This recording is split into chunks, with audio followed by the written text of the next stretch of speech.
Hi everyone, this is the Zero Waste Asia Newsroom reporting on INC 5.2 of the Global Plastic Treaty happening now in Geneva, Switzerland.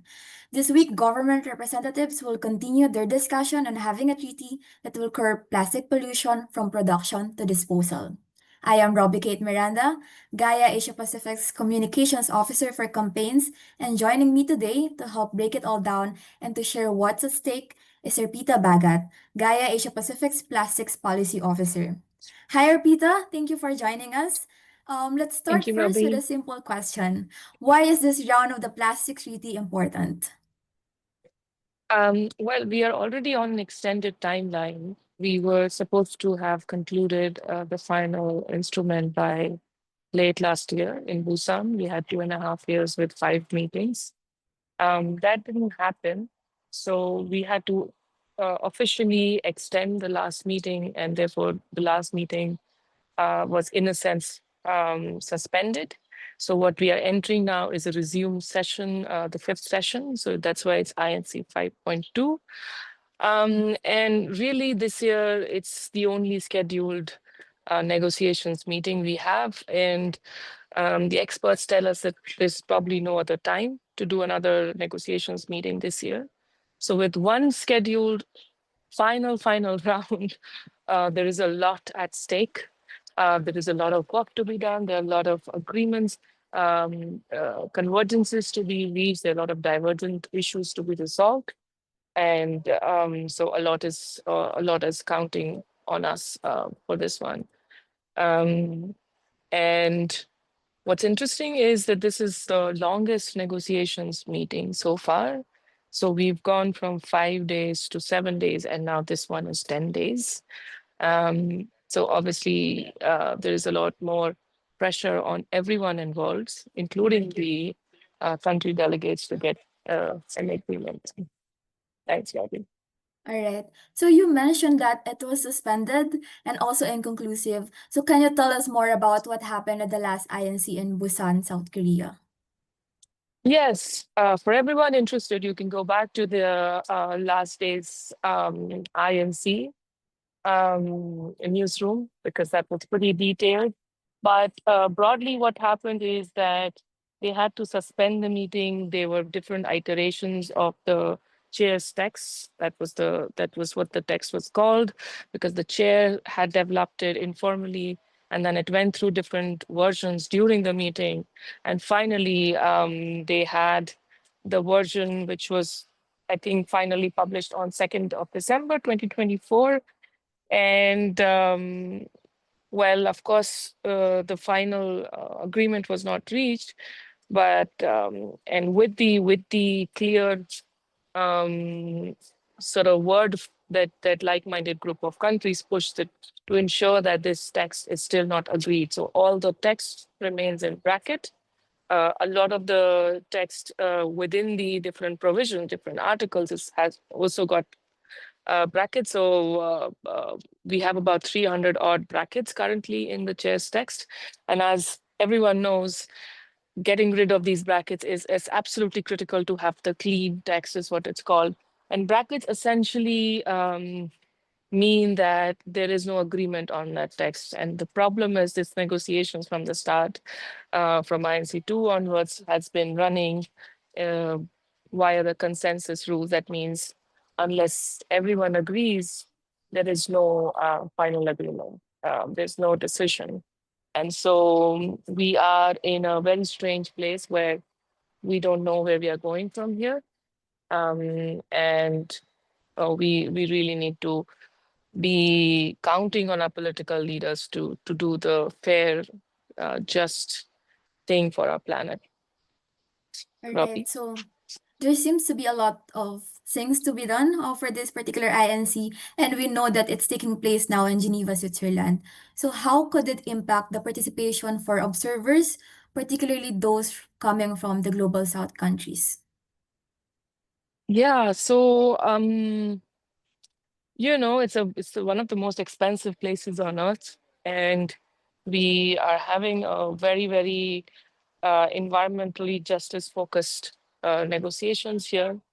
And it's strange because, how do you get Global South to participate with the kind of numbers and the spirit that we need. Of course, we are over numbered and over powered by the influence of industry. So of course, access is a big issue because affordability is a question.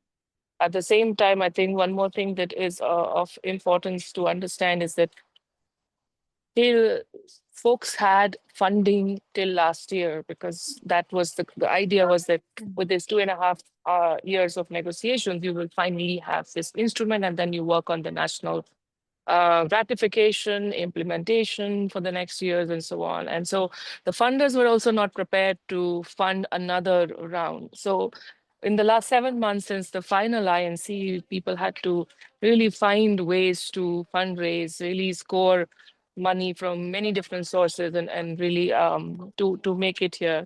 So of course, we don't have the numbers that we had in Busan, especially with the Asia Pacific community participation. But we do have some numbers, and one thing that really stuck out to me because we had the GAIA cross regional meeting yesterday is that if one of us is in the room, all of us are in the room, and that's the beauty of the network that we are in, and we are aligned. We know what we want to say. We know where we stand. We know the minimum that we need out of this treaty. We know the maximum we want in order to achieve the impact. So that's how we are hoping to do it. The other issue it would be remiss if I don't point out is that even the venue here, Pala de Nacion, has limited space once again. So we are once again in the situation we had in Canada at INC4, in Busan at INC5, where um, there's not enough space to have everyone accommodated, including country delegates. So if we can't have country delegates in the room, who is going to negotiate?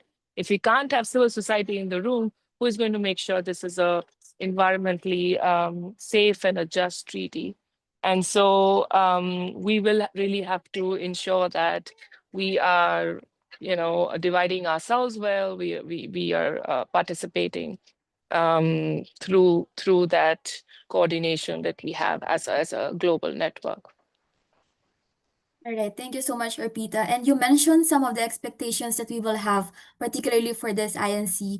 What else should people watch out for? And for those who weren't able to be here in Geneva, how can they also take action? Well, there is a lot you can do. You don't always have to be here. We have a lot of resources in the movement that people have tirelessly developed. We know what we want. We have country level position papers, we have country level alliances, and people participate. Even if one of them can be here, please be here. Otherwise, we will be reporting live. And of course, lastly, remind your decision makers, whoever they may be, or the delegates that are here, to take action which is in favor of their people's health and not always about the economic development or GDP for the industry. Because if we really look at the current studies, um, it's clear that petrochemical industry is in decline. They are facing economic losses as we speak. We have IFA reports, and we have reports from many other sources that are clearly pointing to that. We have new reports saying the cost to health from plastic pollution is in trillions of dollars. And so we really need to understand that all of these externalized costs are not, up in the air. They are very much part of the systemic failure, which is the result of the linear economy, the capitalistic way of living, which is very new to Asia, which is very new to global South, and it's really something that were we have borrowed from the other countries. And so, yeah, that just to send that right message, um, talk about it with people, get more people to be listening, to be paying attention, um, and that really could create the movement that we need around this instrument. All right. Thank you so much, Arpita, for joining us today and for shedding light on this urgent issue. So we'll be following INC 5.2 very closely. For our viewers, stay informed, stay engaged, and let's keep demanding on environmental justice. For updates about the ongoing negotiations of the Global Plastics Treaty, please follow our Zero Waste Newsroom and Zero Waste Asia News Breaks on our social media platforms at Zero Waste Asia on Instagram and YouTube and GAIA Asia Pacific on Facebook and LinkedIn. Again, this is Robi Kate Miranda. Join us again on August 5th as we bring you the latest about the global plastics treaty negotiations here in Geneva, Switzerland. Thank you and see you again, everyone. Goodbye.